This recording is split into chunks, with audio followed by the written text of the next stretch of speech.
Bonjour à toutes et tous, bienvenue dans le talk de France Info. Salut Sergio, salut Mireille, salut Kyle, salut Haddad, salut Little Dragon, salut Crystalgre, salut Morgane, pardon, salut Reisenberg, salut à toutes celles et ceux que je ne peux pas saluer parce que vous êtes très nombreux à 17h04, pardon, on est un petit peu en retard.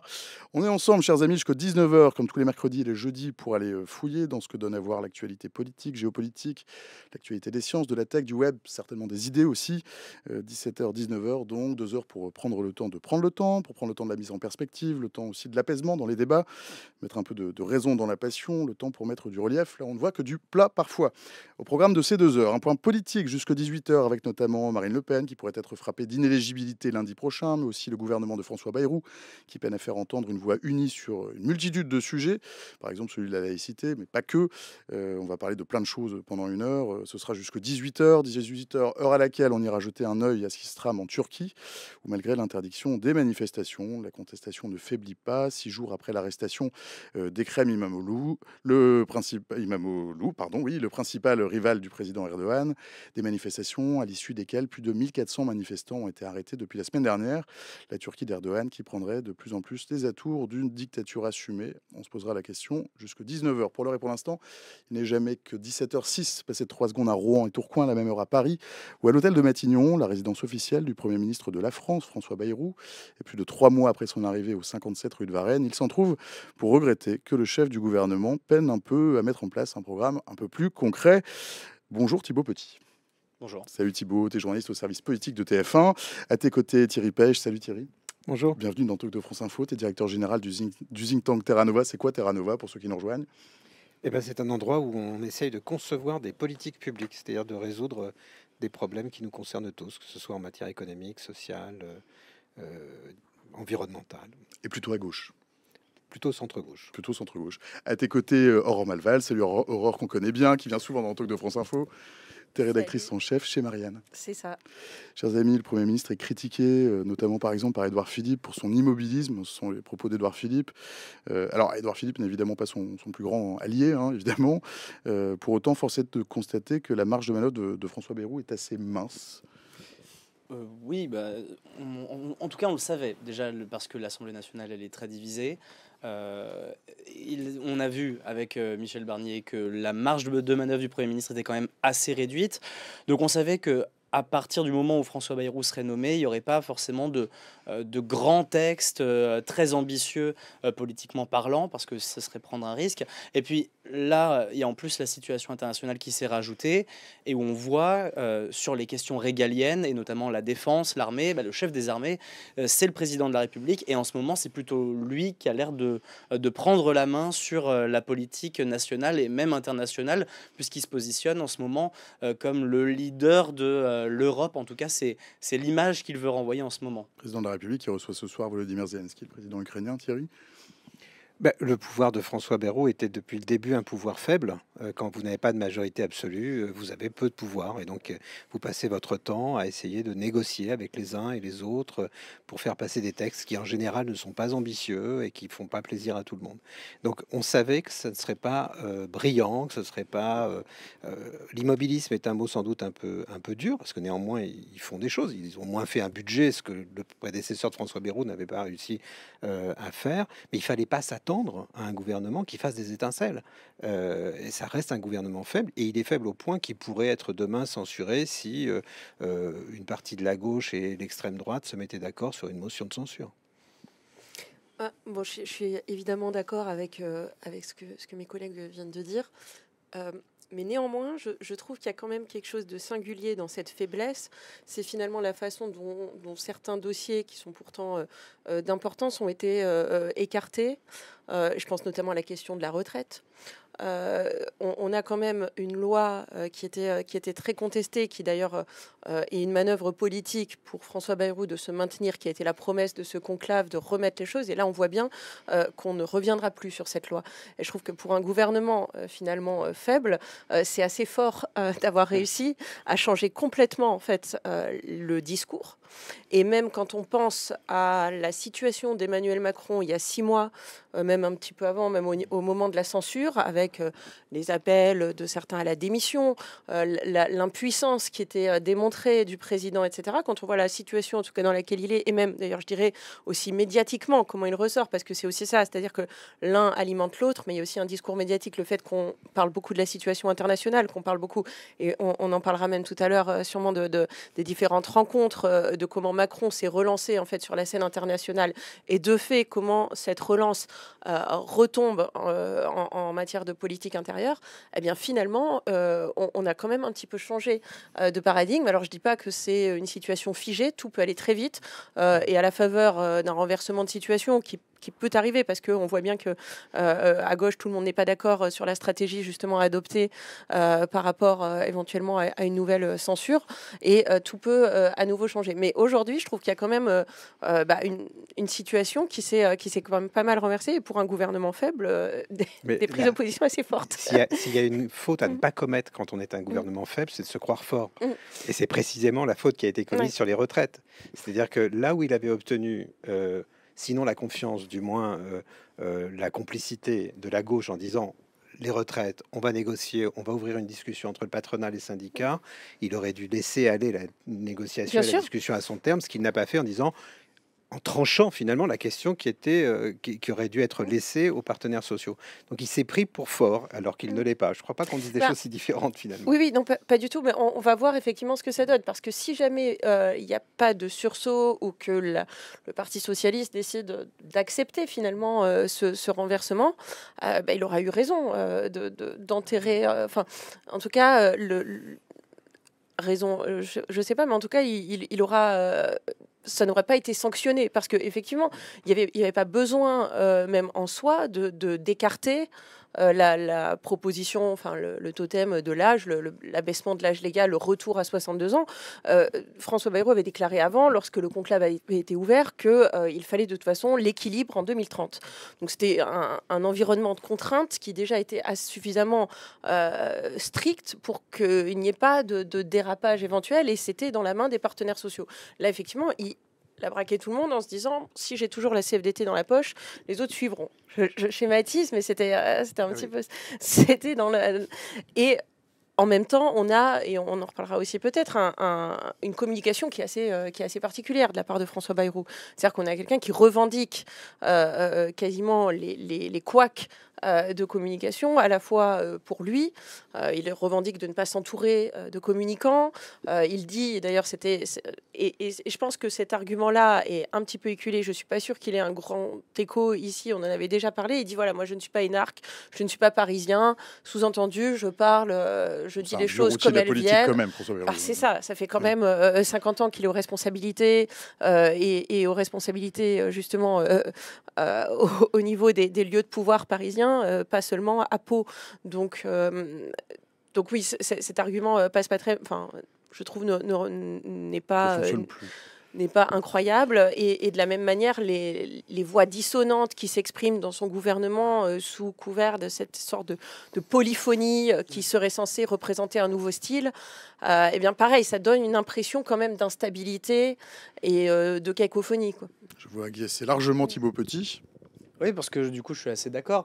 Peut-être, je nuancerai, parce que c'est vrai que la méthode Bayrou, notamment, je pense à la question des retraites, c'est souvent sur les questions chaudes comme celle-là, de remettre à plus tard, de créer des conclaves, etc., de laisser la réflexion sur le temps long. Mais il y a un moment où il va finir par être confronté à ça.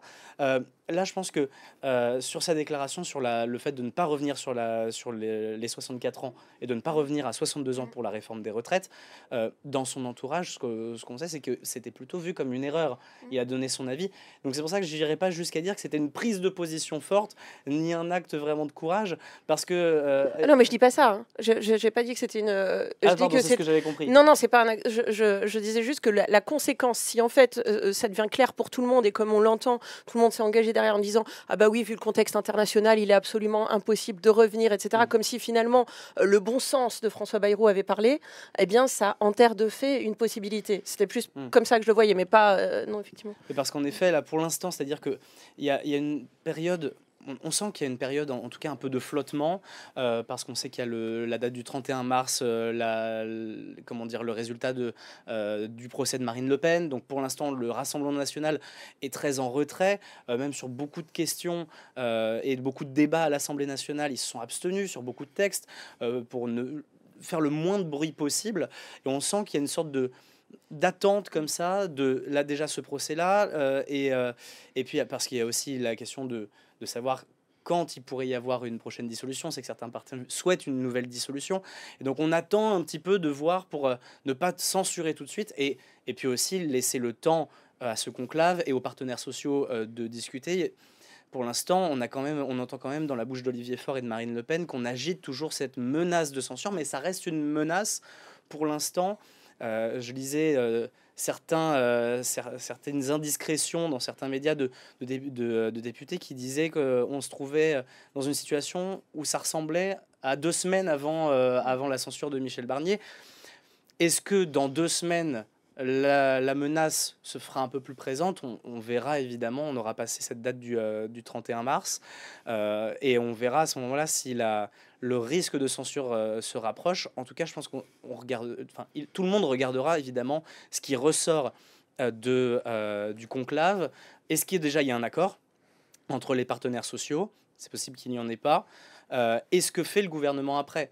Ce qu'attend notamment la gauche et même le Rassemblement national, et je pense que même tous les parlementaires l'attendent, c'est que le gouvernement donne la parole aux députés, que cette question du retour de l'âge de départ à la retraite, de repasser de 64 à 62 ans, cette question, elle soit posée aux députés à l'Assemblée nationale, qu'ils puissent voter. Jusqu'ici, ils n'ont jamais pu voter, parce que même quand il y a des textes qui sont proposés et qui sont débattus, je pense notamment à un texte qui était proposé par le Rassemblement national, il y a de l'obstruction parlementaire qui fait qu'ils n'arrivent jamais à aller jusqu'au vote final pour décider pour ou contre ce retour à 62 ans. Donc ils vont attendre ça, et si le gouvernement les prive de cette possibilité de prendre la parole et de s'exprimer, on peut s'attendre à ce que, ça chauffe un peu à l'Assemblée nationale. Je perçois une forme de circonspection de la part de Thierry Pech. Non, pas de la circonspection, mais je pense qu'il faut... Enfin, il y a deux points à rappeler. Le premier, c'est que il y a plusieurs façons de mettre le régime à l'équilibre. Il n'y en a pas une seule. Et ce totem de l'âge légal de départ, de ce point de vue-là, est critiquable. Le débat, c'est pas 62 ou 64 ans. C'est le niveau des cotisations, c'est le niveau des pensions, c'est l'âge légal, mais c'est aussi... c'est toute une série de 3 grandes familles de paramètres. Et c'est ça le fond de la discussion entre les partenaires sociaux. Or, on dirait que le fond de la discussion en politique, c'est pas ça. C'est 62 ou 64 ans. Ça se résume à des totems extrêmement simplificateurs. Donc, je trouve que le débat politique n'est pas au niveau du débat entre les partenaires sociaux. Et ça, c'est quand même un peu problématique. Non seulement ils devraient se taire, mais quand ils parlent, pour résumer, ils disent des bêtises. Voilà. Deuxièmement, cette situation a peut-être un bénéfice, c'est d'avoir mis les partenaires sociaux en autonomie. Puisqu'on a vu la CFDT et le MEDEF au moins dire, puisque c'est comme ça, on va discuter à notre façon sur d'autres bases. Et s'il sort de nos discussions un accord, bien malin celui qui se dira qu'il pourra s'asseoir dessus ou le déchirer. Dans un pays aussi divisé, s'ils arrivent devant la représentation nationale en disant « nous, syndicats et patronat, on a trouvé un accord », ça sera difficile, je pense, pour les parlementaires de dire « on s'assoit dessus ». Donc il y a peut-être un bénéfice à cette situation, c'est que le politique, je vais dire les choses méchamment, est tellement mauvais aujourd'hui qu'il ne peut faire que ressortir le courage, ou en tout cas la dignité des partenaires sociaux dans leur conclave. Oui, effectivement, en prenant, on pourrait presque d'ailleurs se demander si, mais je ne pense pas, comme on le dit souvent, entre la bêtise et le complot, il faut préférer la bêtise. Donc je ne pense pas que c'est effectivement une stratégie, mais le conclave était quand même en assez mauvaise posture avant la déclaration de François Bayrou. Et effectivement, si la négociation se passe, si je puis dire, hors les murs de cette instance qui avait été créée, et dont d'ailleurs ne réunissait pas tous les partenaires sociaux, certains avaient claqué la porte plus ou moins rapidement, et on voyait bien que pour l'instant, tout cas, il n'y avait aucune avancée. Donc effectivement, ce modèle de discussion, comme d'ailleurs les partenaires sociaux l'ont fait pour les retraites complémentaires, sur d'autres dossiers, si ça porte ses fruits, effectivement, ce sera une décision sur lesquelles, qui ne sera d'ailleurs au crédit, en revanche, d'aucun groupe politique. Et ça représente quand même un certain, je dirais pour le Parti socialiste, c'est quand même un petit peu compliqué parce que c'était réellement cette idée. Et d'ailleurs, il y avait le conclave qui a été le cadeau qui a scellé le deal de l'accord de non-censure. Mais pour le Parti socialiste, moi je me souviens les déclarations de tous les socialistes sur les plateaux de télé, il y avait l'âge de départ à 62 ans. Ce totem était quand même martelé très fortement. Donc là, il y a quand même il y a quand même un petit décalage, en tout cas entre le discours qui était affiché il y a quelques mois et là, encore une fois, s'il n'y a pas de censure, évidemment, ils agitent la menace de la censure. De toute façon, c'est quasiment, je dirais, le mode d'expression aujourd'hui de l'opposition dans cette nouvelle configuration. On voit bien aucun groupe, et d'ailleurs même s'il n'avait pas spécialement de raison de censurer, agiterait quand même cette menace de la censure parce que c'est la seule façon d'exister et de faire vivre en fait ce débat aujourd'hui. Bon, ça, on peut le déplorer, mais effectivement, on a l'impression que de toute façon, on ne quittera jamais véritablement cette situation parce que là, on voit bien que d'ailleurs, qu'est-ce qui se profile, c'est la préparation du budget de l'année prochaine. Et c'est pour ça que certains, d'ailleurs, au PS, disent peut-être qu'il faudrait censurer maintenant, avant qu'on se retrouve à nouveau pris dans ces discussions budgétaires et qu'on nous fasse à nouveau le procès, éventuellement, s'il y avait censure, d'être irresponsable, etc., et de priver la France d'un nouveau budget. Kaël dans le chat vous pose la question d'ailleurs. Salut Kaël, qui nous dit en même temps le conclave est biaisé depuis le début parce que François Bayrou a favorisé le MEDEF en disant s'il n'y a rien on reste comme avant. Donc en fait finalement quand la réforme te va, pourquoi on discuterait sérieusement? Oui, c'est vrai. Je crois que c'est tout à fait juste. La vraie incitation à négocier, elle portait sur les syndicats, pas sur le MEDEF. Puisque quand vous dites à quelqu'un, imaginez, on vous dit, on va discuter d'un truc, hein, mais si vous trouvez pas d'accord, c'est la situation présente qui prévaut. Ceux que la situation présente avantage, c'est le MEDEF, donc ils n'avaient pas vraiment intérêt à négocier, à discuter. Et cependant, et je trouve que c'est ça qui est intéressant, dans la dynamique de la négociation, le MEDEF a quand même envie qu'il en sorte quelque chose. Et ça, c'est une bonne surprise. Alors voilà, ce qui est dit est vrai. Je crois que c'est tout à fait juste. L'incitation à négocier était beaucoup plus forte sur les syndicats qui savaient qu'en sortie, ils auraient les 64 ans s'ils ne trouvaient pas de meilleur accord. Mais en même temps, c'est aussi ça, une négociation. C'est des surprises, c'est des inattendus. Et là, en l'occurrence, le MEDEF a l'air d'avoir envie qu'il s'y passe quelque chose. Tant et si bien d'ailleurs que des sujets qui sont tabous dans la discussion politique sont évoqués à la table de la négociation. Par exemple, le niveau des pensions des retraités. C'est un tabou absolu. Aucun politique ne se risquerait à dire que peut-être il faut que les retraités les plus aisés fassent un effort. Eh bien, autour de cette table de négociation, on arrive à en parler. Bon, moi, je ne donne pas mon avis en disant ça. Je dis simplement que ça fait partie des sujets qu'on doit pouvoir aborder. Oui, deux choses, parce qu'en effet, le niveau des pensions de retraite, c'est un risque élevé, parce qu'on sait que les retraités, c'est une catégorie de population qui est très assidue sur les élections, et donc c'est forcément une catégorie d'électeurs dont il est difficile de se passer.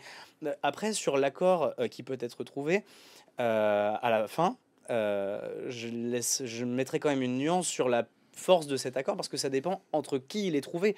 Si à la fin des négociations, on n'a plus personne autour de la table, et je pense notamment à Force ouvrière qui était le premier syndicat à quitter la table des négociations, si à la fin on n'a plus que le MEDEF et des syndicats patronaux, bon, on pourra douter de la légitimité de cet accord. Donc ça dépendra aussi de qui reste à la fin.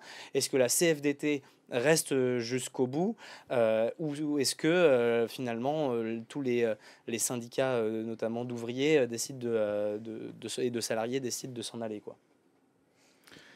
Pardon, le chat a défilé, j'ai perdu la question. Oui, c'est Fugu Simon. Salut Fugu, qui dit la censure viendra uniquement quand le RN le voudra. Et Kaël complète, en vrai, je ne vois pas le Parti Socialiste censurer avant leur congrès. Qu'est-ce que vous pensez de ces deux hypothèses ? Moi, je suis plutôt d'accord sur cette analyse, parce que c'est vrai que en ce moment, le Parti Socialiste, il est, j'allais dire, obnubilé par son congrès. En tout cas, c'est vraiment leur gros dossier en ce moment. Donc, une censure, ça paraît pas être le bon moment. Et puis, de toute façon, la gauche, à elle toute seule, si on cumule le nombre de députés de la France insoumise, des communistes, des écologistes et du Parti socialiste, ça ne suffit pas à avoir la majorité à l'Assemblée nationale pour pouvoir censurer le gouvernement. Donc, en effet, c'était la question qui se posait notamment lorsque Michel Barnier était Premier ministre. On savait qu'une motion de censure ne serait pas adoptée tant que le Rassemblement national ne la voterait pas. Et donc là, c'est la même question qui se pose. Tant que et d'ailleurs, c'est ce qu'on disait, puisque la gauche avait dit qu'elle voulait censurer, tout reposait sur le Rassemblement national qui pouvait, avec cette image du pouce levé ou baissé, décider de l'avenir du gouvernement. Pour l'instant, la gauche ne dit pas on censurera à toute occasion, parce qu'elle sait que si elle dit tout de suite on va censurer par principe à la première occasion, eh bien, finalement, elle perdra sa force dans le débat politique et tout le pouvoir reviendra au Rassemblement national. Donc pour l'instant, ils attendent, tout en agitant cette menace sans dire qu'elle sera pour tout de suite, et en attendant en effet que le Rassemblement national soit un peu plus disposé à voter une censure, que ce soit sur les retraites, soit sur le budget, parce qu'on sait en effet que ça va être un sujet très compliqué. La porte-parole du gouvernement a expliqué que ça allait être un peu rude. cauchemar. À gauche, on nous dit que ça va être très violent dans l'hémicycle, parce qu'il va y avoir la question de comment on finance l'effort de guerre, la défense, et puis encore ces questions de est-ce qu'on crée des impôts supplémentaires ou pas, avec Emmanuel Macron qui dit on ne crée pas d'impôts supplémentaires. Ça va être compliqué de faire tenir ce budget aussi, et ça à l'automne en effet ça va être encore, on va dire que c'est les deux gros chantiers du gouvernement, d'abord les retraites à l'été et puis après le budget à l'automne. Aurore, puis Thierry. Oui, ben, tout à fait d'accord. Effectivement, quand on parlait d'ailleurs de la longévité, alors je mets vraiment ce mot entre guillemets parce que 100 jours, alors que Michel Barnier avait tenu 99, bon, c'est pas non plus la situation n'était pas tout à fait la même. L'exploit, voilà. Mais si François Bayrou a tenu, c'est surtout parce que ses adversaires n'avaient pas d'intérêt à le faire tomber immédiatement, et vraiment il doit sa survie à ça. Je pense que effectivement, le Parti socialiste va être encore plus pris dans les mois qui viennent par son congrès et par justement les différentes postures. Ceci étant, on ne sait jamais, ça peut aussi basculer. Et par contre, le Rassemblement national, et on l'a vu en fait parce que c'est ce qui s'est passé avec la censure de Michel Barnier, le Rassemblement national est très attentif quand même à ce que pense son électorat. Il y a une forte pression, en tout cas de la base, aussi, au-delà de la tactique politique, enfin, qui influence les deux, mais je veux dire le côté, voilà, si les électeurs du Rassemblement national sont trop mécontents des conséquences aussi qu'on va peut-être commencer à voir des mesures qui ont été prises, le Rassemblement national ne pourra pas longtemps tenir sans déclencher l'arme qui est à sa disposition. Et c'est un peu ce qui s'était passé quand même avec la censure, je rappelle, sur finalement ce point un petit peu de détail, la note d'indexation des retraites, justement, qui, pour le Rassemblement national, représentait à la fois leur désir de se notabiliser et d'aller justement vers un des derniers électorats qu'il leur reste à conquérir, qui est celui des retraités, même si justement le plafond de verre qui les empêchait d'aller vers ces catégories, notamment des cadres et des retraités, tend à être percé. Et en même temps, c'était aussi parce que tous les députés disaient, voilà, dans ma circonscription, on me dit, mais pourquoi vous ne censurez pas Michel Barnier? Et donc, clairement, il y a eu à ce moment-là, au sein du Rassemblement national, un débat assez tendu entre les deux écoles, ceux qui étaient pour la censure et ceux qui ne l'étaient pas. Et je pense que le Rassemblement national, de toute façon, est encore traversé par ces débats, et le sera encore plus au moment où, justement, il y aura un sujet de friction.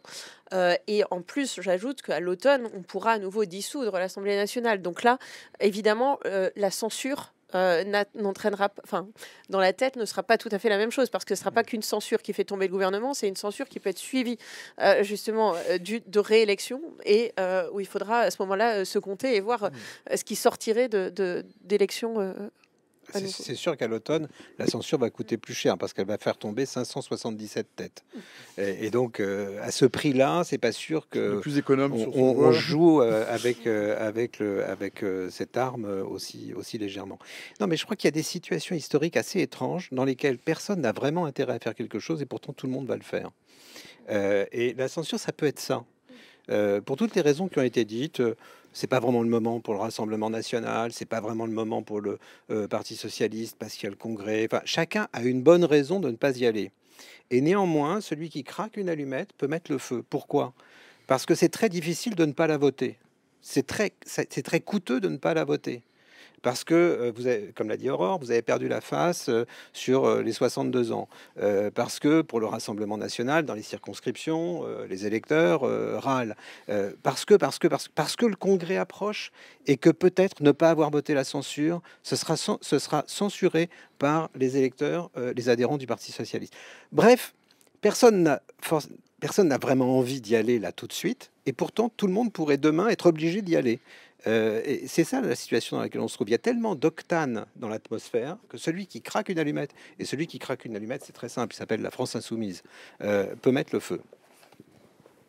Oui, c'est vrai que je vais dans le même sens. C'est vrai que la France insoumise, systématiquement, a déposé des motions de censure. Alors, juste pour rappeler, les motions de censure, c'est soit déposé sur un texte, soit ça peut être, déposé aussi de manière spontanée. Absolument. C'est ce qu'avait fait Quand on le veut. article 49-2, ce qu'avait fait le PS, justement, pour ne pas voter la censure sur le budget. Et la voter ensuite sur. Alors, il s'était appuyé sur les propos du Premier ministre sur la submersion, le sentiment de submersion migratoire. Donc, en effet, là, on sait que dans les prochaines semaines, les prochains mois, il y a peu de textes qui peuvent justifier une motion de censure. On voit mal, je vois mal des députés voter une motion de censure sur le texte sur la loi de fin de vie, par exemple. Ça n'aurait pas de sens.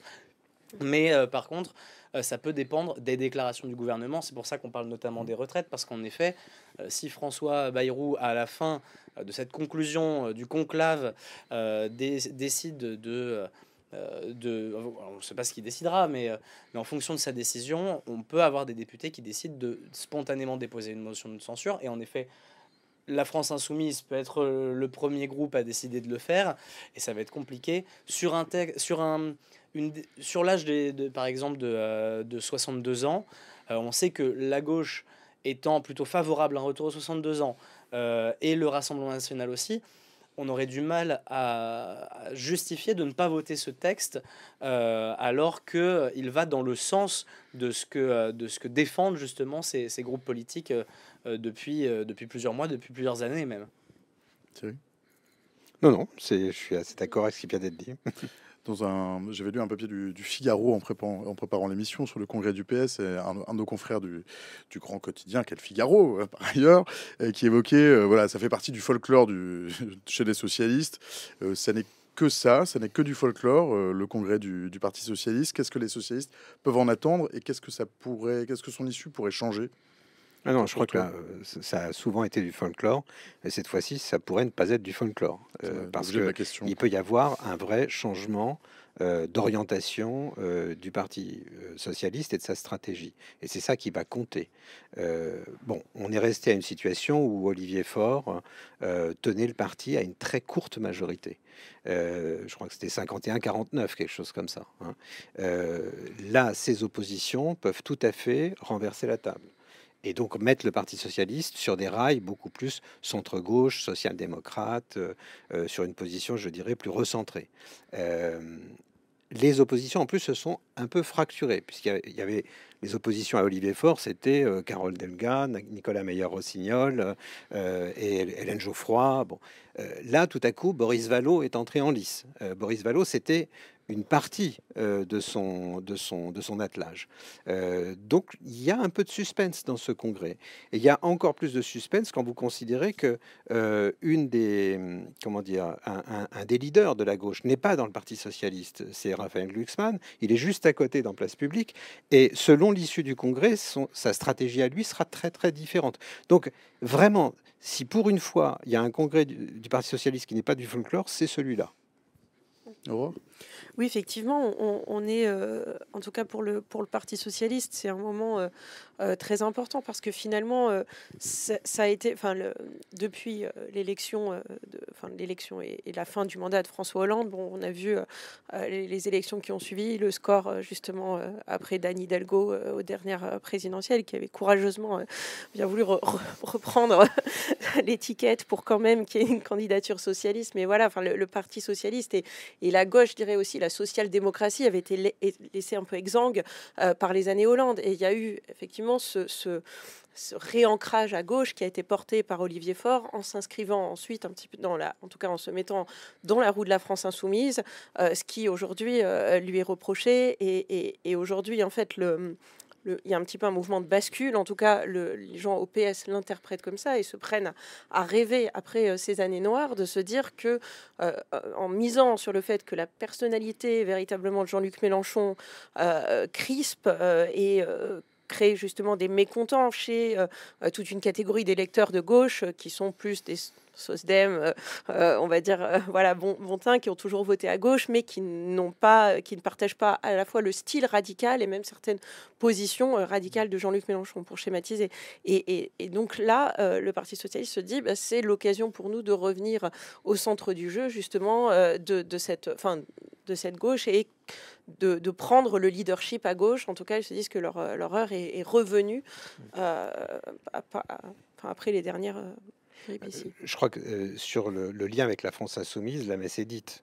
Ça, on n'attend rien du Il n'y Congrès aura là-dessus. plus jamais d'alliance Oui. avec la France Pas insoumise. plus jamais, non. Enfin, en Non, politique, s'il y a un truc. en l'état. Mais je pense que ils ont acté, verbalisé tous, y compris ceux qui avaient signé les précédentes alliances, que ce soit NUPES ou NFP, ils ont acté le fait que c'était plus possible. Bon, ça tient à la personnalité de Jean-Luc Mélenchon, ça Mais pas tient que. pas que à la personnalité, ça tient aussi au comportement du groupe parlementaire LFI à l'Assemblée, hein, Mathilde Panot, ça tient quand même à beaucoup de choses. Il y a des désaccords de style, et le style en politique, c'est pas que du style, c'est pas la mode, c'est la façon C'est de faire de la ce qu'on politique. donne à voir. C'est et- beaucoup plus grave, Mm. c'est beaucoup plus important, c'est la façon dont on se parle, dont on s'écoute, ou au contraire, dont on se combat comme des ennemis.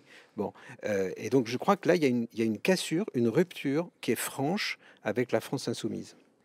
Mais je rajouterais que, en fait, entre la France insoumise et le Parti socialiste, il y a aussi un phénomène de s'auto-alimenter, dans le sens où, j'allais dire, c'est un peu en ce moment, mais la formule est peut-être un peu exagérée, mais les meilleurs ennemis, c'est-à-dire que plus ils vont finalement montrer qu'ils sont différents, plus ils vont affirmer une ligne différente. Et en fait, plus ça va les renforcer et ça va leur donner une. Il y a vraiment du côté du Parti socialiste comme du côté des Républicains en ce moment une recherche d'identité, d'essayer de retrouver une place dans le spectre politique qui avait été perdu notamment à la dernière présidentielle, où en effet le Parti socialiste comme les Républicains avaient fait un score catastrophique et qui maintenant réussissent à nouveau finalement à se faire entendre, à être présent sur la scène politique. Et en ce moment, le Parti socialiste, le fait de s'éloigner de la France insoumise, finalement, ils prennent cette ligne social-démocrate qui permet de dire, regardez, nous sommes la gauche finalement responsable, et de l'autre côté la France insoumise est très contente finalement que le Parti socialiste s'éloigne, parce que ça lui permet de dire, regardez, nous sommes la vraie gauche, celle qui ne souhaite pas que le gouvernement reste, et c'est un peu son argument aussi pour se construire sa ligne aussi. C'est un jeu dangereux. Non, là, je suis pas complètement d'accord. Je pense que pour la France insoumise, c'est pas une bonne nouvelle, cette cassure, parce qu'elle se rêvait comme le pivot hégémonique autour duquel allait s'organiser finalement la gauche. La France insoumise sait très bien qu'il y a un électorat socialiste, il est ce qu'il est, mais elle peut pas s'en passer. Elle peut pas seule prétendre de quelque façon que ce soit accéder au pouvoir sans eux. Donc elle se vivait comme ça. La cassure est très coûteuse de ce point de vue-là, je crois. Au contraire, je pense que pour eux, ça va pas être simple. Mais il s'est passé quelque chose pour les socialistes qui s'est pas passé pour les républicains. C'est qu'ils ont fait une très bonne élection européenne.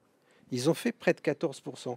Si les radicaux, les radicaux de gauche n'avaient pas été candidats, ils finissaient deuxième devant les macroniens. Bon, évidemment, ça leur a donné des idées. C'est l'électorat qui leur a donné des idées. Pendant ce temps-là, la France insoumise est revenue à son étiage, qui est autour de 9, 8, 10%. Alors, peut-être, il y a quand même une particularité à ces élections européennes qui favorise en tout cas un peu plus qui favorisait plus la candidature par exemple de Glucksmann que justement de la France Insoumise. C'était un peu plus dur pour eux. Pourquoi Parce que justement les macronistes ont tellement en gros l'électorat de CSP+ ou d'étudiants voilà, qui ont fait Erasmus, je schématise un peu, mais c'est avant Qu'est-ce que avait c'est que voté... ces modèles d'Audrey Malval? Non, mais c'était vraiment voilà la gauche urbaine et qui a voté, qui vote déjà à ces élections parce que le taux d'abstention aux élections européennes il est très important et qui était clairement passé chez les macronistes il y a 10 ans et qui aujourd'hui est revenu en tout cas pour les élections européennes à place publique. Après, il va falloir voir d'autres élections, d'autres configurations, mais en tout cas une chose est sûre, c'est la stratégie de Jean-Luc Mélenchon de radicalité était de dire on va aller à la conquête de nouveaux électorats et on va tout faire pour eux et les autres suivront. L'intendance suivra. L'intendance étant justement ces électeurs socialistes qui ne se résoudront jamais à soit partir pêcher s'il y a un second tour face à Marine Le Pen, soit évidemment ne voteront jamais pour le Rassemblement national. Mais je dirais que la stratégie quand même de diabolisation de la France insoumise à laquelle le PS quand même participe aussi enfin pas d'une certaine manière, mais voilà, alors la France insoumise se diabolise aussi elle-même, mais il y a aussi un mouvement quand même de tout l'échiquier politique. Il y a quand même un effet que peut-être le PS ne souhaitait pas, et en tout cas qu'à gauche ne souhaitait pas, c'est que ça fait revenir véritablement dans le champ des partis respectables le Rassemblement national. C'est-à-dire que en fait on peut le voir sur la plupart des plateaux de télévision quand il s'agit de critiquer, et notamment ce qui est sorti justement par rapport à cette fameuse affaire de la caricature de Cyril Hanouna. On fait partie de ce même mouvement. On se retrouve à avoir un arc qui était ce fameux arc républicain dont a été exclu la France insoumise, mais où le RN participe à cette critique au nom des valeurs républicaines de la France insoumise. Et ça, et quand on voit, et là on l'a vu en fait de façon assez éclatante dans les derniers jours, lorsque Jordan Bardella et Marion Maréchal sont invités en Israël et que on a l'impression tout d'un coup que le CRIF découvre que en fait, ça a permis aussi, cette diabolisation de la France insoumise a aussi joué pour cette... il y a quand même un jeu de vase communicant. Et d'ailleurs, on entend Marine Le Pen dire que le CRIF est une organisation gauchiste, qu'il faudrait dégauchiser. Mais la France insoumise a besoin de personne pour s'auto-diaboliser. Hein. Franchement, le PS n'y est pour rien dans le choix de la caricature de Cyril Hanouna. Ah, mais je ne parle pas, je dis pas que le PS y est pour quelque chose. Je n'ai pas dit que c'est ce que vous disiez, Aurore, Ouais. mais ce que je veux dire, c'est que il n'y aurait pas le PS, il n'y aurait pas les Verts, il y aurait quand même cette espèce de duo entre les extrêmes qui se rendent de nombreux services. Je vais vous dire, le dernier service que la France insoumise pourrait rendre au Rassemblement national, c'est d'avoir Jean-Luc Mélenchon comme candidat de la gauche en 2027 aux élections présidentielles, parce que on est sûr que Marine Le Pen le bat à plat de couture, c'est-à-dire à 60-40, voire à 70-30. Donc le ticket gagnant pour Marine Le Pen, c'est Mélenchon au deuxième tour. Voilà, c'est très clair. Donc voilà, la France insoumise a besoin de personne pour se diaboliser. Et pour ce qui se passe à Jérusalem, c'est l'invitation de Jordan Bardella par Amichai Chikli, qui est le ministre responsable de la diaspora israélienne dans le gouvernement Netanyahou. En effet, l'interprétation française qui est donnée de cette affaire, c'est ça y est, brevet de bonne conduite pour le Rassemblement national. Alors, dans le chat, c'est un extrême qui invite un autre extrême. Voilà. Et je crois que dans le chat, le chat a complètement raison. Le chat en fait, a toujours raison. c'est une fête d'extrême droite, ce qui va se passer en Israël. C'est une fête d'extrême droite. Sont invités Vox, d'ailleurs incarné par quelqu'un qui est le fils d'un ancien nazi, sont invités les Hongrois du Fidesz, sont invités que des gens de Geert Wilders aux Pays-Bas, sont invités que des gens d'extrême droite. C'est une fête d'extrême droite. La lutte contre l'antisémitisme, cause évidemment très noble et qui doit être défendue, est un prétexte pour unir des gens qui sont quasiment des suprémacistes de l'aile droite du Likoud, incarnés par Chikli, et puis les forces d'extrême droite du continent européen, qui sont peut-être des forces avec lesquelles les Israéliens devront discuter demain, parce que certaines seront au pouvoir. C'est ça qui se passe.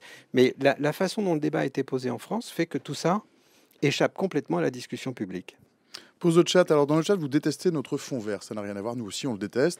Il permet d'ailleurs à Ludovic Pochon de mettre des lacets verts et à Aurore Malval de ne pas disparaître dans le fond, alors même qu'on a oublié de le dire, de ne pas s'habiller en vert. Bref, pause sur le fond vert. On essaie de changer, on n'y arrive pas, mais c'est promis, un jour, il y aura autre chose que cet horrible fond vert. Pardonnez-moi. Yapouka, salut. Yapouka qui nous dit désolé, je viens d'arriver. Pas de problème, Yapouka, bienvenue chez toi. J'ai peut-être raté des infos. Bien sûr que tu as raté des infos, mais c'est bien de nous prendre en cours. Une question pour vous. Si on ne fait plus d'alliance avec LFI, avec qui s'allier pour gouverner? EELV ou le PS pense-t-il s'allier avec les futurs ex-macronistes, parfois ex-PS, en priant finalement pour que le socle central s'écroule? Non, mais- J'ai pas compris. Non, Non, mais je crois qu'il faut. En gros, c'est faute de s'allier avec LFI, avec qui s'allier pour gouverner. Ouais. Est-ce que les écolos et le PS pourraient s'allier avec les futurs ex-macronistes, les macronistes donc... Est-ce qu'il faut s'allier? C'est ça la question, parce que tout le monde se raconte une histoire dans laquelle en 2027 le système va retomber sur ses pieds. C'est-à-dire qu'on va avoir une nouvelle présidente ou un nouveau président, et derrière, ce personnage emportera aux législatives une majorité absolue. Mais c'est pas sûr du tout. Ça s'est pas produit en 22, ça s'est pas produit en 24, ça se produira peut-être pas en 27. Peut-être que la fragmentation est là pour durer. Et à ce moment-là, si vous faites cette hypothèse-là, la question c'est pas de qui vous êtes l'allié, c'est est-ce que vous êtes en capacité de sortir parmi les deux premiers de l'élection législative pour être le pivot autour duquel se construit une coalition. Parce qu'à ce moment-là, il faudra bien se résoudre à en faire des coalitions. Bon. Si vous regardez les choses de cette façon-là, l'alliance n'est pas une nécessité absolue, pour peu que vous soyez en capacité de dépasser les 12,5% des inscrits dans un nombre suffisant de circonscriptions. Je rappelle pour les gens qui nous suivent que pour être qualifié au second tour de l'élection législative, c'est un des raffinements les plus cruels de la vie politique française. Il faut totaliser plus de 12,5% des inscrits. Si vous avez 50% d'abstention, ça veut dire qu'il faut 24 à 25% des suffrages exprimés. C'est énorme. Eh bien, est-ce que demain, le PS et les Verts sont capables de faire ça? Peut-être. Alors peut-être que l'enseignement des européennes doit être nuancé, comme le disait Aurore, mais c'est un signal qui rend possible cette espérance. Bon, donc moi je suis pas complètement convaincu par cette idée un peu routinière désormais, et pour tout dire un peu paresseuse, sur laquelle il faut absolument s'allier avec des gens avec lesquels on est en désaccord presque complet sur des sujets importants, y compris sur la façon de faire de la politique, pour avoir une espérance de survie. C'est où? Oui, non, mais j'irais dans ce sens-là parce que là, la question semblait de rendre possible une alliance avec les macronistes. Très clairement, le Parti socialiste en alliance avec Renaissance, j'y crois pas, absolument pas. Ça n'aurait aucun sens. La question qui va se poser, c'est en effet de savoir s'ils vont être soutenus par les écologistes et les communistes ou si en effet ces deux partis préfèrent rester avec la France insoumise pour garder une partie du nouveau Front populaire. Mais même s'ils ne sont pas suivis par les écologistes et les communistes, ils peuvent tout à fait justement garder cette ligne de gauche social-démocrate, essayer de la renforcer, et c'est un pari aussi à prendre. On n'est pas obligé de faire d'alliance, j'arrive à la même conclusion. À un vol de mouette, si je puis dire, de l'Assemblée nationale, où siègent nos députés dont nous parlons, il y a la rue du Faubourg-Saint-Honoré, où il y a notamment l'Élysée, dans lequel habite M. Macron. Qu'est-ce que devient Emmanuel Macron, qui reçoit ce soir Volodymyr Zelensky, le président ukrainien? Il a remis son costume de chef de l'État, qu'il avait un peu perdu, Emmanuel Macron? C'est son grand moment pour lui, parce que justement, la situation internationale, c'est un sujet sur lequel il est très bon déjà. Alors, je juge pas sur sa politique. En tout cas, il est suivi, il est entendu sur la scène internationale. Il a un discours qui est resté le même quasiment depuis 2017. Donc, il est crédible sur cette scène-là. Et puis, le président de la République, le régalien, le chef des armées, c'est vraiment c'est son sujet. Donc, là, on a senti un retour vraiment d'Emmanuel Macron qui avait été quand même très très discret lorsque Michel Barnier était Il y au avait beaucoup qu'il avait gouvernement. déjà d'ores et déjà condamné au silence, quoi. Oui, parce Oui. il laissait Et faire lui-même Michel d'ailleurs laissait Barnier. entendre Ouais. que Et là maintenant, c'est ce qu'on nous raconte aussi, même dans les conseils des ministres, qui sont présidés par Emmanuel Macron. Il prend beaucoup plus la parole sur divers sujets, et notamment sur les sujets de défense et les sujets internationaux. Je pense qu'il faut voir deux choses. La première, c'est quand on dit, faut se souvenir un peu aussi du rôle de François Bayrou dans tout ça. C'est-à-dire que François Bayrou, il a été aussi choisi pour faire paratonnerre. Et je dois dire que ce rôle-là, pour le coup, il le fait plutôt pas mal parce que la pression qui pesait sur Emmanuel Macron, tu as dit discret, ou je ne sais pas si c'est toi Ludo, c'est qu'il était très affaibli.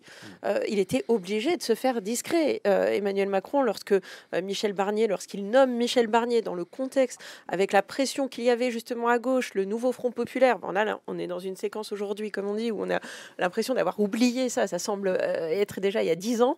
Mais oui, il y avait des résultats des élections qui quand même annoncé en tout cas une défaite à plate couture de son camp. D'ailleurs, petite parenthèse sur Renaissance, moi je ne crois pas qu'il y ait encore des parlementaires Renaissance s'il n'y a plus d'Emmanuel Macron. Enfin, je pense que ce groupe-là a été créé pour lui et qu'il disparaîtra avec lui. Et on verra comment tout ce centre se recomposera, mais je ne pense pas qu'il y ait encore ce parti en l'état après Macron.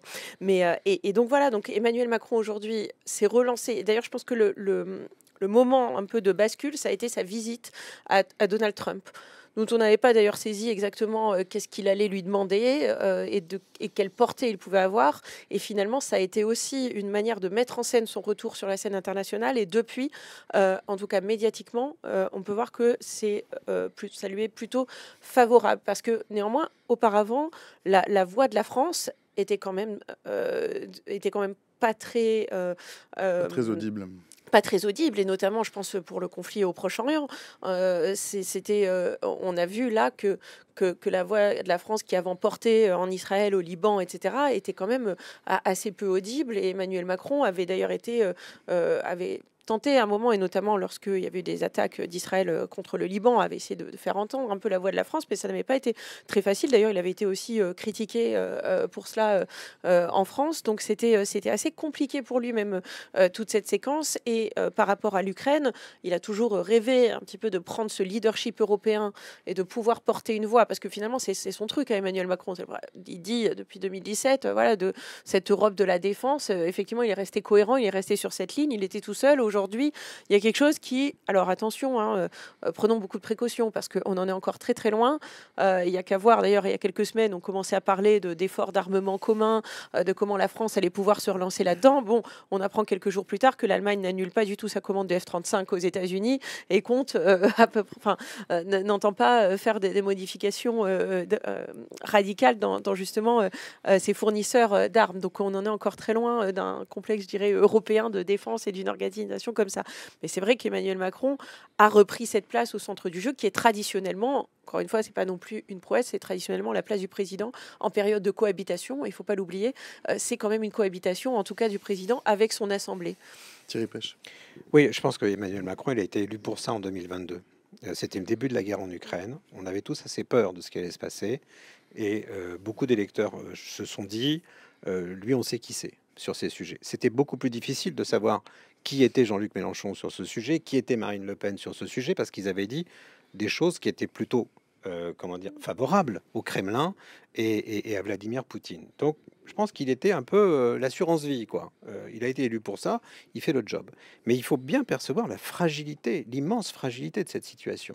Rien dans nos institutions et dans la Constitution ne valide l'idée qu'il y a un domaine réservé du président de la République, hein. C'est une pratique, c'est une coutume. Mais si demain, le gouvernement décidait d'exercer ses pleins droits constitutionnels, il pourrait très bien dire, attendez, vous êtes responsable des traités, ça c'est dans la Constitution. Pour le reste, vous pouvez pas faire sans notre accord et sans notre et même sans notre initiative. Par ailleurs, la fragilité aussi pour une deuxième raison, c'est qu'Emmanuel Macron, il est là jusqu'en 2027 et après c'est plus lui. Tous ceux qui aujourd'hui se disent ah, le parapluie nucléaire français c'est intéressant, etc. Si demain c'est Marine Le Pen, comment il raisonne? Qu'est-ce qu'elle pense, Marine Le Pen, sur ce sujet? Est-ce que quelqu'un est capable de le dire? La vérité, c'est que non. parce que le discours du Rassemblement national sur les enjeux géopolitiques du moment, c'est des enjeux qui sont vitaux, et on est tous d'accord là-dessus, c'est un discours confus. Elle a dit à peu près tout et son contraire: sortir de l'OTAN, sortir du commandement intégré, oui, mais pas maintenant. Alors, les eurodéputés Rassemblement national au Parlement européen votent plutôt en faveur de projets de défense intégrés. On ne sait plus du tout ce qu'ils pensent. Donc moi, je serais le gouvernement allemand, je me dirais, en 2027, c'est plus Emmanuel Macron, c'est qui? Est-ce qu'on peut vraiment compter sur la France? C'est cette question que les Français doivent se poser aussi eux-mêmes aujourd'hui. Passe-temps à deux questions. La première, je vais la poser, mais on va l'évacuer. On y répondra peut-être dans un autre stream. Le sujet est intéressant, mais c'est pas l'objet aujourd'hui. Passe-temps, donc première question auquel vous avez peut-être un avis, mais c'est face à la menace de manipulation russe. Est-ce que c'est raisonnable d'autoriser des élections en France? Je propose qu'on passe cette question-là, même si elle est intéressante. Elle mobilise peut-être d'autres gens sur ce plateau.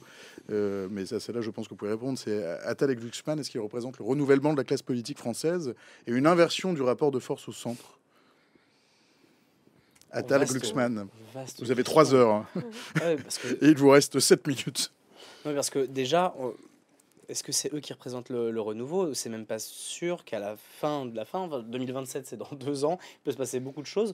On n'est même pas sûr que finalement ce sera eux qui seront candidats réellement à la présidentielle. Gabriel Attal en a envie, mais a priori, il faudra pas qu'il y ait 6 candidatures du bloc central, parce qu'on sent bien que Bruno Retailleau, Gérald Darmanin le souhaitent aussi, même on parle de François Bayrou, donc on peut pas multiplier les candidatures comme ça. Est-ce que Raphaël Glucksmann sera la candidature de cette ligne plutôt social-démocrate, ou est-ce que ce sera François Hollande? Et à gauche, combien il y aura de candidatures aussi? Pour l'instant, c'est difficile. Moi, en tout cas, je ne prendrai pas le pari de dire que ce sont eux qui incarnent ça pour l'instant.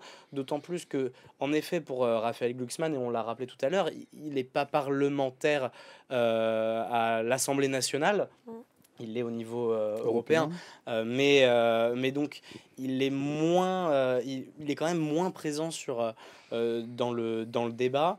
Gabriel Attal essaie de se renforcer, notamment sur les questions où il était peut-être moins bon, qui sont les questions justement régaliennes. On l'a vu beaucoup se déplacer en Ukraine, justement au Proche-Orient, pour essayer de renforcer, une dimension, de se donner une stature d'un potentiel candidat à la présidentielle. Est-ce qu'il arrivera à ce stade-là? Là, franchement, je donne la parole à mes collègues de plateau. Moi, en fait, je me demande, en tout cas... C'est un peu de politique fiction, là. Oui, on est vraiment... parce qu'effectivement, beaucoup de choses peuvent se passer en 2 ans. Mais moi, je pense qu'on fantasme un petit peu, là, quand même, l'espace au centre. Je suis pas sûre, en fait, aussi que le... Alors, d'ailleurs, je mettrai pas... Enfin, justement, pour moi, on va retourner vers un candidat, même si c'est Glucksmann qui porte cette social-démocratie. Ça, en tout cas, on est sûr qu'il va y avoir... Cette bataille va exister, en tout cas, à gauche, entre la ligne... Enfin, c'est la guerre des gauches ancestrales. Enfin, je veux dire, qu'il y a toujours été, on ne réinvente pas la roue, mais là, effectivement, elle bat son plein. On a ces 2 lignes. Par contre, ce qui va se passer au centre, moi, je pense que c'est la droite, véritablement, qui reprend du poil de la bête. Et même, d'ailleurs, il suffit de voir comment Attal essaye aussi de se droitiser. Enfin, finalement, alors, il a hésité beaucoup, Gabriel Attal, entre essayer justement de construire une aile gauche de la Macronie ou au contraire faire quelque chose d'un peu plus droitier. Quand on le voit dans le Figaro faire une tribune pour par exemple renégocier les accords de 68 avec l'Algérie, clairement on sent en tout cas l'hésitation dans le positionnement où il se dit bon bah où est l'espace? On voit bien que de toute façon il y a une chose qui est essentielle, c'est de faire oublier en fait l'attrape-tout macroniste qui a fait son temps et on le voit quand même dans les postures en tout cas des uns et des autres au bloc central où, alors pour l'instant on ne voit pas certaines figures partir vers la gauche, c'est quand même plutôt vers la droite avec notamment la présence de Bruno Retailleau et les bons sondages de Bruno Retailleau, parce que finalement on arrive aussi dans une démocratie aujourd'hui de l'opinion,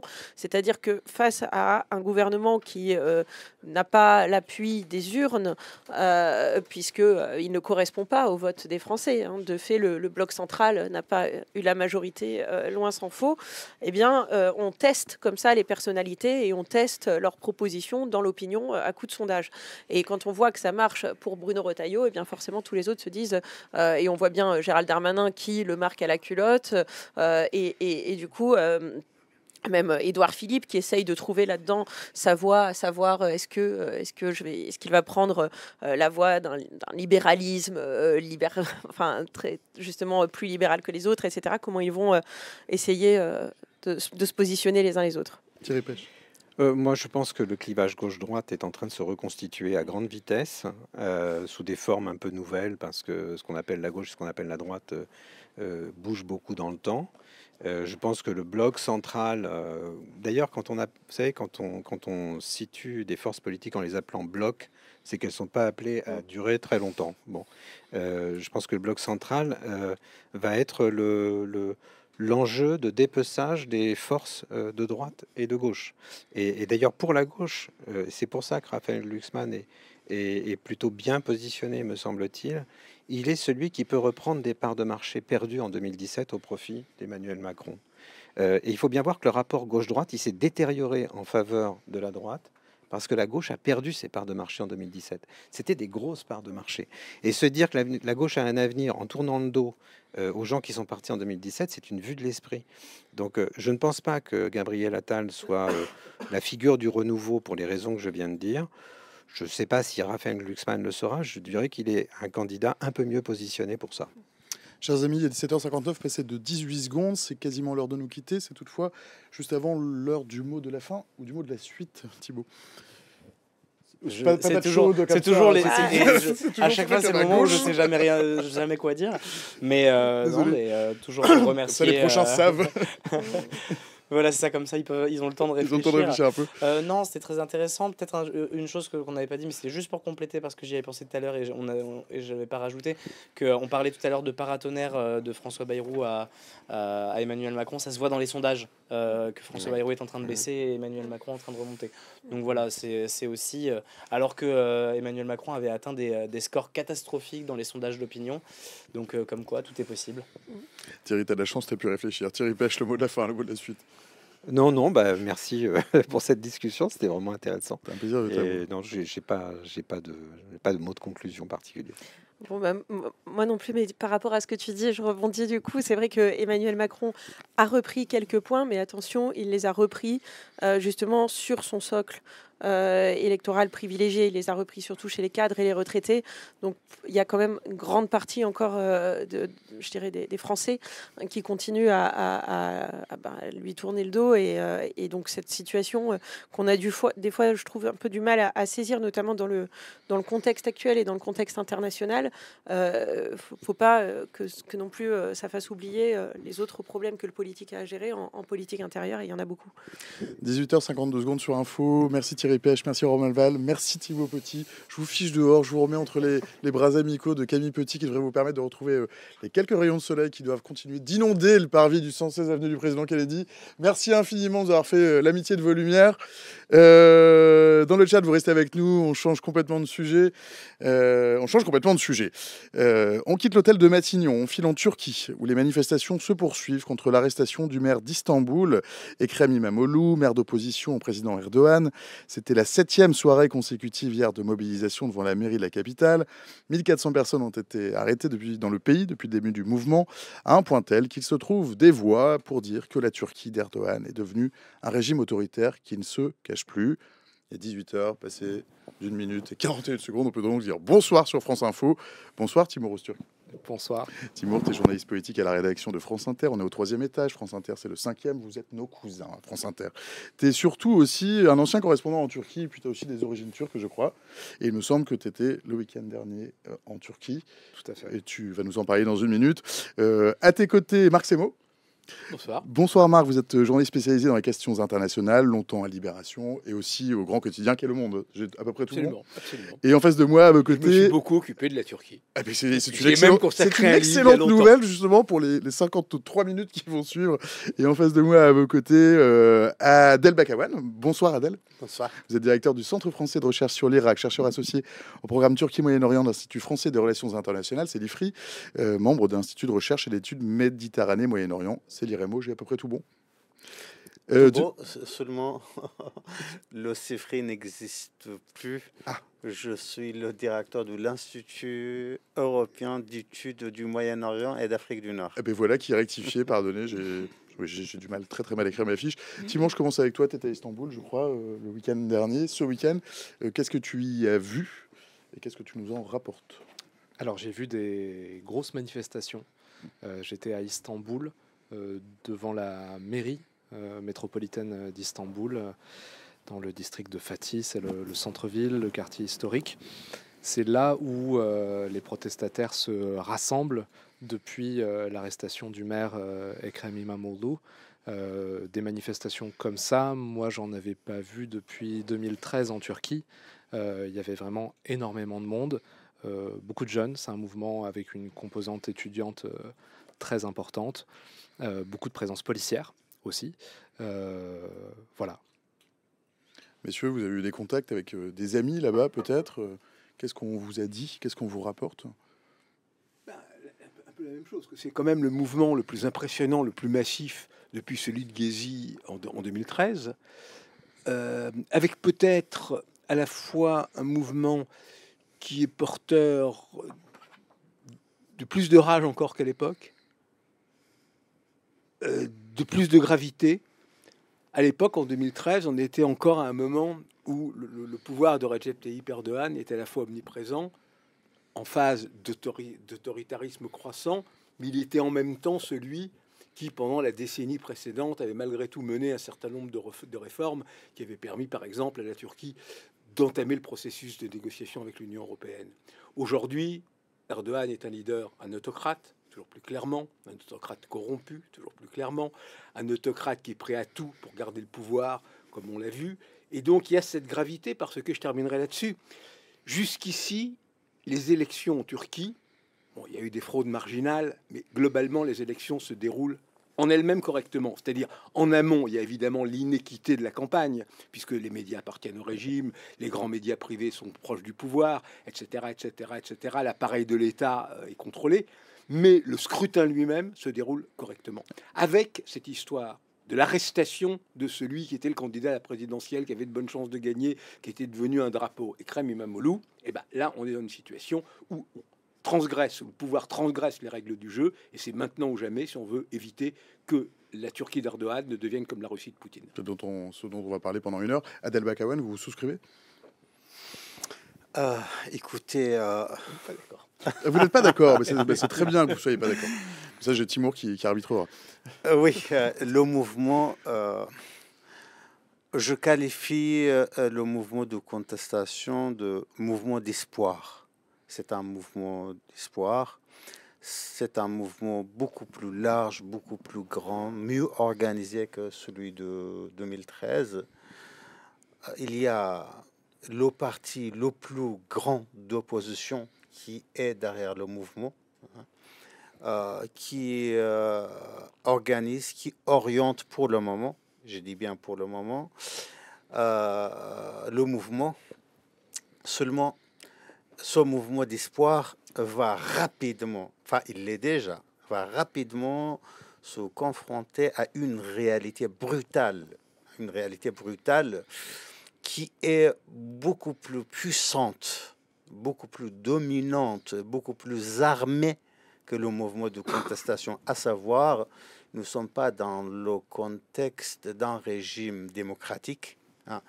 Et notre grand problème en Europe, c'est que lorsqu'on analyse la réalité d'un régime qui n'est pas dans le contexte démocratique, avec nos moyens démocratiques, avec notre grille et de lecture d'un mouvement social, d'un mouvement de contestation face à un régime, là on se trompe largement. Nous sommes dans le contexte, pour ne pas aller très très très loin comme Marc, dans le contexte d'un régime au moins autoritaire relativement ouvert. Voilà, un régime autoritaire, l'autoritarisme relativement ouvert sur certains aspects de la vie en société, par exemple les élections. Certes, Erdogan n'a pas obtenu 99,99% comme maréchal Sisi, mais Erdogan gagne toujours. certes, la justice, et je m'arrête là, la justice prétend l'indépendance, mais on sait très bien que la justice est contrôlée, l'armée est contrôlée, le service de renseignement est contrôlé, et que Erdogan n'a jamais été depuis 2012, aussi depuis 2003, aussi puissant à la fois à l'échelle interne, à l'échelle moyen-orientale et à l'échelle internationale. Je sais que ma grille de lecture n'est pas partagée, mais c'est une réalité brutale, malheureusement, avec laquelle le mouvement doit se comporter. Timur, tu es passé hier dans le bureau du talk pour nous dire que tu nous faisais le plaisir de ta présence et on a un peu causé et tu disais c'est un peu le barreau d'honneur de la démocratie. J'ai trouvé la formule assez heureuse. Alors, elle n'est pas de moi, elle est d'un manifestant turc interrogé par un de mes collègues. Je ne sais pas si elle est juste, je la trouvais jolie en tout cas. Oui, un de mes collègues, Kylian Kogan, qui est le correspondant de Libération, qui a traduit des propos d'un manifestant, et je la trouvais pas mal. En fait, c'est une question d'interprétation. C'est un baroud d'honneur si c'est la dernière bataille et qu'elle est perdue. Parce que je suis assez Il y a d'accord littéralement de la avec, tragédie dans ça. Enfin, Oui, mais il y a cette question du passage à un État avec une forme d'autoritarisme, à une étape suivante concernant les élections, la possibilité pour une opposition d'avoir des marges de manœuvre ou plus du tout. On en est où sur l'échelle de l'autoritarisme? Parce qu'en effet, la Turquie, parfois on a tendance soit à faire des raccourcis, soit à pas savoir trop quoi dire. C'est un régime où, de fait, depuis 2014, depuis que Recep Tayyip Erdogan est président, il ne fait que renforcer ce pouvoir. Sa mainmise sur à peu près tous les secteurs de l'État et de la société est de plus en plus prégnante. Et où pourtant, vous disiez, à la fin, il gagne toujours. Eh ben non, parce qu'à Istanbul, il a perdu 3 fois. Et c'est peut-être ça le problème, c'est qu'il a un opposant qui peut le défaire dans des élections qui pourtant ne sont pas équitables. C'est pas lui qui a perdu, c'est pas lui qui a perdu, c'est son parti qui a perdu. Il y a une grande, il a gagné les élections présidentielles, mais il a perdu Istanbul. Pourquoi? Parce que ce n'est pas parce que Imam Orlu a gagné, non, c'est parce que les Kurdes ont choisi entre Erdogan et Imam Orlu, ils ont choisi Imam Orlu. Si les Kurdes avaient décidé autrement, Imam Orlu ne serait pas le maire d'Istanbul. Je sais, Marc, attends une minute. Tu es en train d'exploser. On a une heure ensemble, les amis. Je voulais rebondir justement Marc, c'est bon. là-dessus. Mais parce que d'abord, il n'a pas perdu Marc, parlez bien dans qu'Istanbul. l'autre micro. Il n'a pas perdu qu'Istanbul, il a aussi perdu Ankara, il a aussi perdu toutes les autres grandes villes du pays. Ça avait déjà commencé en 2019. On voit clairement une érosion de l'électorat de l'AKP. Et ce qui est en train de se passer, la fébrilité du pouvoir, le fait d'avoir arrêté Ekrem İmamoğlu, c'est quand même un signe de faiblesse. C'est-à-dire, oui, Erdogan contrôle tous les leviers du pouvoir. Oui, il rêve peut-être de faire de la Turquie une Russie à la Poutine, mais il contrôle totalement l'armée, alors qu'avant l'armée était plutôt un contrepoids ou du moins une tutelle du pouvoir politique. Tout ça c'est vrai, mais c'est en même temps un pouvoir faible, parce qu'on voit que les partis les plus dynamiques de la Turquie, électoralement, socialement, etc., lui ont tourné le dos. Et ça a commencé depuis le 2019. Il a gagné la présidentielle, c'est vrai, mais il l'a gagné au deuxième tour. Ça a été laborieux devant un candidat qui aurait dû être déjà à l'époque Ekrem İmamoğlu, qui avait été mis hors jeu pour une histoire, je crois, d'insulte à la commission électorale qui lui valait un procès.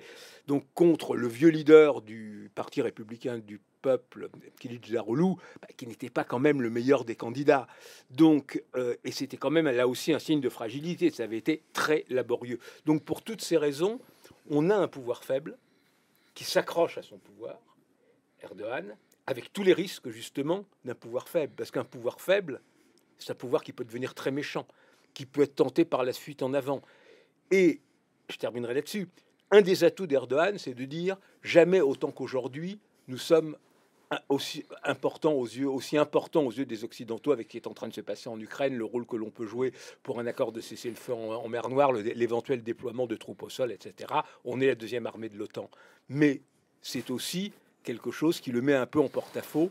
Ça sera très difficile pour Erdogan de commencer un bain de sang, alors qu'il est en train d'essayer de retrouver un rôle à l'international. Timur Öztürk, puis Adelbek Awan. Timur. Beaucoup de choses. Je pense qu'on n'est pas du tout, et heureusement, à l'étape d'un éventuel bain de sang.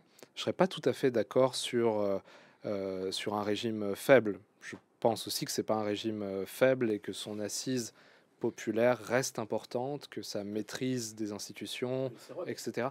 El Serrot 2024, l'année dernière, c'est la première élection perdue par le parti de Recep Tayyip Erdogan, donc l'AKP, à l'échelle nationale. Ce sont des élections municipales, donc il ne perd pas le pouvoir pour autant, mais c'est la première fois que le CHP, depuis 2002, depuis la première victoire de l'AKP à des législatives, passe devant, à très peu, 37% contre 35% pour l'AKP, mais ça se voit beaucoup parce qu'en termes de provinces perdues, c'est énorme, en termes de grandes villes perdues, c'est énorme, et avec des symboles dont le principal est Istanbul. Erdogan avait dit pendant son ascension vers le pouvoir, celui qui gagne Istanbul gagne la Turquie, ou celui qui perd Istanbul perd la Turquie, et là il l'a perdu au désavantage, à l'avantage du CHP. Pour autant, est-ce que c'est un régime sur le point de tomber face à une mobilisation massive? Je crois qu'on est encore très très très loin de cette hypothèse. Adel Bakawan. Écoutez, est-ce que Erdogan, au bout de 23 ans de l'exercice du pouvoir, affaibli? Oui, bien sûr. Erdogan de 2025 n'est pas celui de 2002-2003. Est-ce que il est rejeté par certaines catégories sociales au sein de la société turque? Moi, je me permets de vous couper parce que justement, il y a une question de Passe-Temps qu'on salue, tout Passe-Temps qui pose plein de questions et on leur en remercie. Passe-Temps qui vous pose la question. Est-ce que c'est encore des manifestations en trompe-l'œil où les jeunes des villes manifestent, mais finalement 80% des gens restent quand même pour Erdogan, ou est-ce que c'est plus diffus? C'est ce que vous étiez en train d'expliquer, me semble. Oui, c'est une question très intéressante, mais il faut absolument pas oublier que Erdogan représente encore, lui et son parti politique, le centre, si on peut parler comme ça, du champ politique. Il a comme allié stratégique la droite et l'extrême droite en Turquie. Il a lancé depuis le mois d'octobre un processus de paix avec les Kurdes, directement avec Öcalan. Ce n'est absolument pas rien. Il a, c'est vrai, pour opposition le CHP. Mais le CHP, lui seul, ne pourra pas faire le point. Certes, 15 millions de Turcs ont voté, ont participé aux primaires dimanche dernier. Ils ont voté pour Imam Orlu. Mais Imam Orlu, il est déjà juridiquement, il ne peut pas se présenter aux élections présidentielles parce qu'il est privé de son diplôme. Numéro 1. Si vous n'avez pas un diplôme, vous ne pouvez pas vous présenter. Numéro 2, il est en prison. Et peut-être, vous le savez très bien, que les procédures judiciaires en Turquie prennent leur temps. L'exemple de Demirtas et d'autres qui sont en prison. Peut-être il va prendre des années et des années, au-delà de 2028. Et je voulais finir avec une toute petite thèse sur la radicalisation du mouvement et la réponse d'Erdogan. Non, le régime, peut-être le mouvement erdoganiste s'est affaibli à travers cette histoire, mais Erdogan a la main lourde sur l'ensemble des institutions étatiques en Turquie. C'est pourquoi, si jamais les micro-groupes s'échappent au contrôle du CHP et radicalisent le mouvement, j'exclus absolument pas le scénario d'un coup d'État ou la déclaration de l'état d'urgence, ou tout simplement, parce que tout simplement, certes, on a une culture démocratique, comme on se disait hier, mais on a aussi la culture de coup d'État. Et aujourd'hui, le contexte international est tout à fait favorable en faveur d'Erdogan pour s'imposer définitivement, globalement, totalement à cet État turc. Sur le coup d'État, c'est intéressant, c'est une formule que l'opposition a utilisée récemment en disant l'arrestation d'Imamoglu, c'est une sorte de coup d'État judiciaire. Coup d'État étrange parce que mené par quelqu'un qui est déjà au pouvoir contre une opposition et pas avec l'armée. Mais en Alors, tout un coup cas, d'État, on n'est pas obligé d'avoir recours à l'armée pour faire un coup d'État. non, pas C'est un moyen. forcément. Pas forcément. Il y a d'autres exemples à Il l'international. suffit de ne d'autres pas coups respecter d'État. une forme de constitution. Voilà. Abroger Euh, la Constitution, de fait. De de fait. fait, se déclarer président d'une manière illimitée. Mais pour l'instant, il n'a pas eu besoin de recourir à la violence pour imposer Si le ça. mouvement se radicalise. Sur la question de la radicalité du mouvement, il y a quelque chose qui est intéressant, c'est que vous le disiez au début, par rapport il a à emprisonné Gezi. pas mal de gens quand même. Alors oui, alors c'est pas le premier. Alors s'il faut revenir là-dessus, c'est pas le premier qui est en prison. L'un des exemples qui plaide en la faveur de ce que vous disiez, c'est-à-dire que Imamoglu ne va pas sortir et qui ne sera jamais candidat à la présidentielle, c'est celui, vous avez dit son nom, de Selahattin Demirtas, qui était un ancien candidat à la présidentielle. Il venait pas du CHP, il venait du mouvement pro-kurde. Plus à gauche peut-être. Il a été candidat, il a fait un score notable aux élections. Il dérangeait Erdogan, alors il n'avait aucune capacité à devenir président. On était très loin d'un candidat qui pouvait être élu. Il est en prison depuis 2016, il y est toujours. Oui. Et c'est pas le seul. Il y a des députés, des gens qui viennent plutôt de la société civile, des avocats. La Turquie a un taux de prisonniers par habitant qui est de loin le plus élevé du continent européen, même au sens large. 2 fois plus que la Hongrie. C'est pour avoir une idée.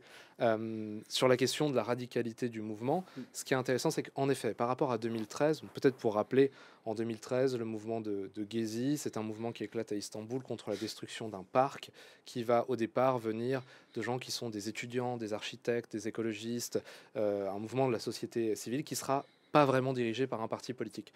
En effet, le CHP, cette fois, le principal parti d'opposition, est à la tête de ce mouvement-là. Et sa ligne ne correspond pas tout à fait à la radicalité, notamment du mouvement étudiant. Et il y a eu énormément de critiques face à la réaction du parti d'Imamoglu à son arrestation. Les jeunes en disant « Mais qu'est-ce que vous faites ? On n'est pas là pour faire un meeting, on est là pour manifester. » En disant, en s'adressant au chef du parti, qui n'est pas Imamoglu, qui est un personnage proche de lui, descends avec nous manger du gaz lacrymogène parce que tu restes dans les salons, nous on est dans la rue pendant ce temps-là.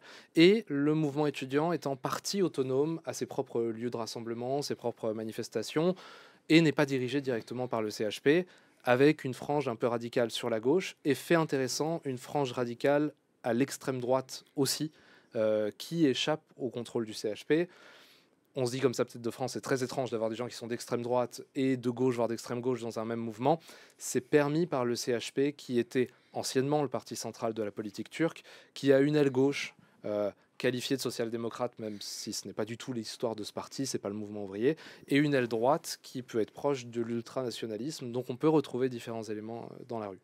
Marc Semo. Alors justement, le JAP se retrouve à avoir un rôle central. Alors à l'époque de Gezi, ce qui avait été très caractéristique à l'époque, c'est que le JAP était resté globalement hors jeu. Il soutenait des militants, des cadres, des dirigeants y allaient, mais ce mouvement de rue l'indisposait. Je me souviens, j'avais fait après une interview avec Ilj Daroglu, qui était ensuite pendant des années le leader du JAP, sur quelles leçons vous tirez de Gezi.